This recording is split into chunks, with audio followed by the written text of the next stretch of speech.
ጋና ኦሬሬና ምን አይነት ቆንጆ የመከላከል ነገር ነው እያስመለከተን የሚገኘው። አራዳልሽ ካርሎስ በጣም ጸድ የሆነ መከላከል ነው እየተመለከተን ያለ ነው። ባለፈው የፓናማን ጨዋታ የተመለከታችሁ ሰው ትንሽ ትፈራላችሁ። ፓናማ ኳሱን ይዞባቸው ግን ደግሞ ዊን እንደዚህ አይነት ቶርናመንት ላይ ጨዋታዎችን ዊን ማድረግ ነው ወሳኙ። የሆነ ነገር ሰርቶላቸው 1-0 አሸንፈው ላጣሉ ማለት ነው። ጨዋታ ያየ ሰው ዛሬ 4-5 ነው ልጣም ጥላት እንግላንድ ምናምን ነገር ብሎ ይፈራል። ነገር ግን ወፈ እኛ ነበር የተሳሳትነው የፓናማ ጨዋታ ላይ ነው የሚያስብልን ማለት። ምን አይነት ድንቅ መከላከል ነው ፈርስት ሃፍ ማለት ነው። አንዱን ታርጌት ነው ያልሞከሩት እንግላንዶች።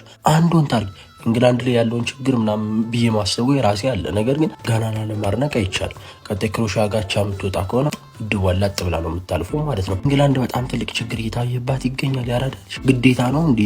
ጥሩ ተጫዋች አለ፣ ስማቸው አለ። ከዛ ተመሳሳይ ተጫዋች ሜዳ ውስጥ መጠቀም ግዴታ ነው እንዴ? የሆነ ራይት ባክ አለ፣ ከዛ አሁንም ሌላ ራይት ባክ አለ። ስለዚህ እሱን ለመጠቀም ያኛውን ሌፍት ባክህን አሳርፈ ራይት ባኩን እንደምጠቀም እንደዚህ አይነት ነገር እየተመለከትን ቻንሶችን ክሬት የሚያደርጉ ተጫዋቾችን ፈርስት ላይን አፕ ላይ ልናይ ይገባል። ማዱኬሌስ እንደዚህ ሙጥኛ ነው። ምን ሆኖ ነው ጋይስ? እንግሊዝ 0 ጋና 0 ማለት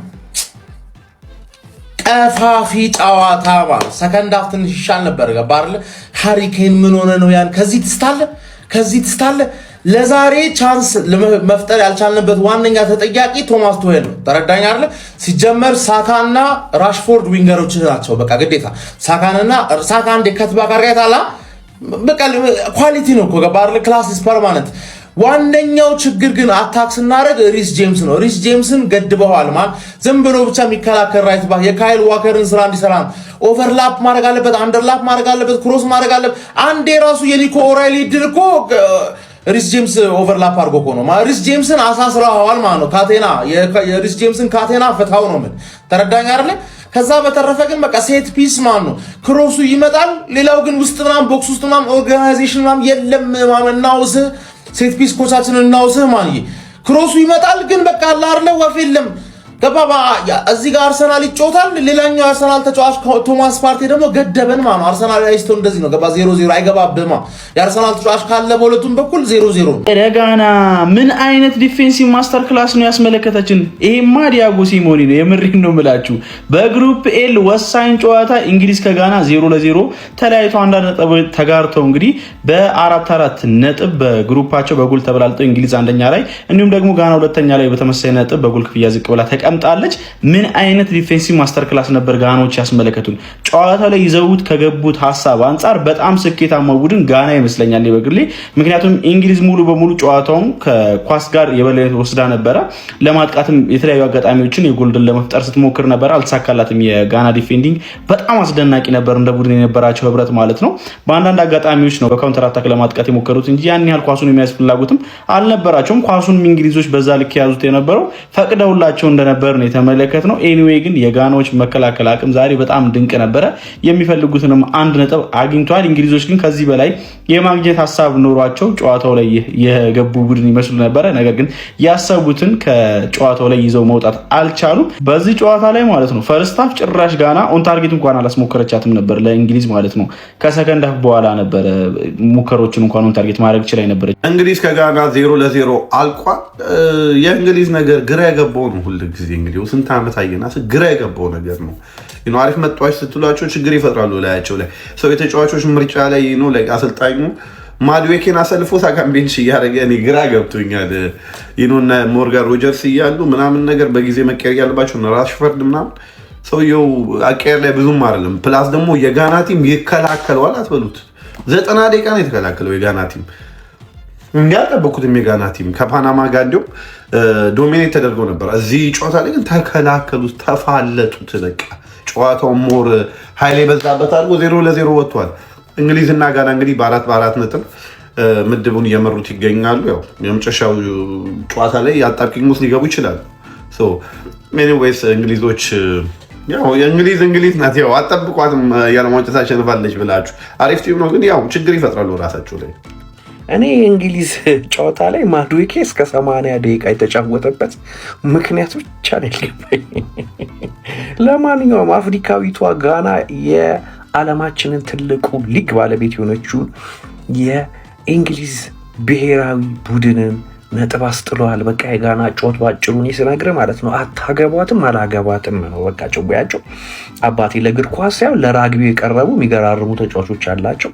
በቁመት ረጃጅም፣ በፊዚካል ፈርጣማ። በቃ አባቴ አፈር ድሜ ሲያበሏቸው ነበር። በቃ ጉልበተኛ የሚባሉትን እነ ቤሊንጓ ሙላ በቃ ሊቋቋማቸው አልቻሉ። እነ ኤዜድ መቶ በቃ እያሽቀነጠሩ ስርቻ ስር ይከቷቸው ነበር። እና ማዱኬ ወደ ማዱኬ ጉዳይ ስመለስ እንዴት ነው አሰልጣኙ እንደ የአርሰናል ጌም አያይም እስከ 80 ደቂቃ ጠብቀ ከማዱኬ የሆነ ነገር አገኛለሁ ማለት እኮ ትንሽ ይከብዳል። ማዱኬ እንዲያገባለት ነው በቀኝ በኩል ነበር፣ በግራ መለሰው።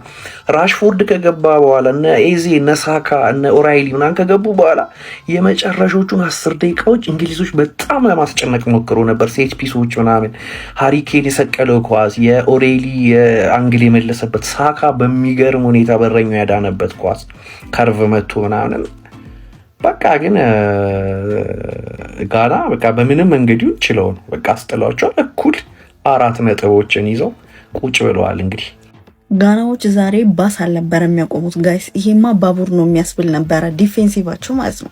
እንዴት ነው ኢንግላንድ እንደዛ እያጠቃች ጎል ላታስቆጥር የምችለው? ምን አይነት የዲፌንሲቭ መከላከል ዲሲፕሊን ነበራቸው ጋይስ። ኧረ በስመ አብ ማለት ይሄ ባስ አይደለም ባቡር ነበር የሚያስብል ዲሲፕሊን ነበራቸው ማለት ነው። እንግሊዝ ማለት ነው 79% ነበረ እንግዲህ ፖዚሽን ይዛ የነበረው እዚህ ጨዋታ ላይ ማለት ነው። ብዙ ግብ ታስቆጥራለች ተብሎ ሲጠበቅ ወፍ እንዴት አይነት የመከላከል በቃ ባህሪ ነው። እንዴት ነው እንደዚህ መከላከል የሚቻለው? ኧረ ጋና በስማን ብቻ ይሄ አቻቸው ማለት ነው እንደ 3 ነጥብ መቆጠር ያለበት አቻ ነውና በስንት ሰዓት ነበር ሴሌብሬት ሲያደርጉት የነበረው ከጨዋታው መጠናቀቂያ በኋላ ራሱና እንዴት አያደርጉ የሚያስብል ነበረ። እንግሊዝ ሙሉ ነበር አታክ ስታረግ የነበረው ግን ምንም ጎል ሳታስቆጥር አቻ በሆነ ውጤት እንግዲህ ጋናዎች ይህን ጨዋታ ማጠናቀቅ ይችላልና የሚደንቅ መከላከል ነበር ያሳዩት። ከበሮ መች ይቀጠቀጣል? ኧረ በፈጣሪ ስም እንግሊዝ እንዴት ነው ጋናን የቀጠቀጣቻት ጋይዝ? የዚህ ሰውዬ ጥንቆላን በሉት ሸር ምንም ነገር ይሁን ብቻ በደንብ የሰራለት ይመስላል። ከጨዋታው በፊት ፓውደር ሲያቦን ነበር የጋና ደጋፊ። እንግሊዝ የእውነት እድለኛ አይደለችም። ይሄ ነጥብ ፈጽሞ የውጤት አይገባትም። ጋና በእርግጥ በጣም አስደናቂ መከላከል ይዘውት የገቡትን የመጀመሪያ ጌም ፕላን ሰርቶላቸዋል። ኦልሞስት 90 ደቂቃ ግጥግጥ አድርገው ተከላክለው የኢንግላንድን ማጥቃት መክተው እጅግ ወሳኝና ውድ የሆነ ነጥብ ከእንግሊዞች ጋር ተካፍለው ለመውጣት ችለዋል። በምድቡም 3 ነጥብ የነበራቸው ሁለቱ ሀገራት አሁን ላይ አንድ ነጥብ ጨምረው 4 ነጥቦችን በመያዝ የምድብ መሪ መሆናቸውን ቀጥለዋል። ቤንጃሚን አሳሬ እውነትም አሳሩን ነው ሲበላ ያመሸው። የጋናው ግብ ጠባቂ በርከት ያሉ ኳሶችን ሲያድን ተመልክተናል። እጅግ ብዙ ሙከራዎችን ቢያደርጉም ነገር ግን ወሳኛውን የማሸነፊያን ጎል እንግሊዞች ሳያገኙ ቀርተዋል። ለማንኛውም ስለምሽቱ አስደናቂ ፉክክር ስለተመለከትንበት የእንግሊዝና የጋና ጨዋታ ምን ትላላችሁ? ሀሳብ አስተያየታችሁን ኮሜንት ሴክሽን ላይ አጋሩ። የሜዳ ስፖርትን ፎሎ ማድረግ እንዳትረሱ። የገማ ቲም ነው እንግሊዝ ማለት የገማ ማለት ዲስንት ትኬትን ያበላል። አረ በእግዚአብሔር ምን አይነት ቲም ናችሁ? በስመ አብ ወልድ አትሊስት አንድ አግብታችሁ አዘጉትም እንዴ? በቃ መጫወት እንኳን ካስጠላችሁ ምንድነው የምትሰሩት? ምንም ክሬቲቪቲ የለም። በቃ ሌሎቻችሁ እሺ ከእንግሊዝ ጋር ስትጋጠሙ ከዚህ በኋላ ጥርቅም አድርጋችሁ ዝጉት። ምንም አይፈጥም። ምንም ባዶ ተራ ቲም ነው የሆነው። ሲያስጠሉ በእግዚአብሔር ኬት እንዳመጧቸው እኔ ነኝ ጥፋተኛ እንዴ?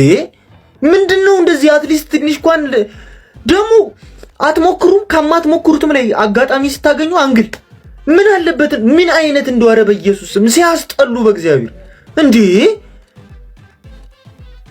ኧረ በስመ አብ እንትኖች ደግሞ እንደ ውሻ ነው የቆለፉት እነዚህ ጋናዎች ሲያስጠሉ ውሾች። ተበላው በቃ። አሁን ምንድነው እንግሊዝ ምንድነው? እሺ አሁን ምን ማለት ነው ይሄ? ትናንትና ክሮሻ ላይ 5 ያገባቲም ነው ይሄ? 4 ምናምን ያገባቲም ነው ይሄ? ኧረ በስመ አብ ማዱኬ በግ እንደው በቃ ምን ሴት ፒስ እንኳን ታገቡ አልነበር እንዴ? ዲክላን ራይስቲን ያሻም ምን ሆናችሁ ነው ዛሬ እንዴ? ኧረ ጭራሽ እኮ እነሱ ሊያገቡባችሁ ነበር እንደው ተፍቷችሁ ነው እንጂ እኮ። ኧረ በስመ አብ ወርልድ ካፕ ከጀመረ እግዚአብሔርን እንደ ዛሬ ቋጥሬ አላውቅም። ጋና እኔ እንጃ በቃ ስለ ባንዲራው ሲመሳሰልብኝ ኢትዮጵያ መስሎኝ ይሁን ምን ይሁን አላውቅም። እንዴት ነው ሲከላከሉ የሚያረኩት? በቃ በትክክል እንዴት መከላከል እንደሚችሉ ጠንቅቀው ነው የሚያውቁት። በጣም ነው የሚችሉት ማለት ነው። እንግሊዝም ግን አደገኛ ቲም ናት።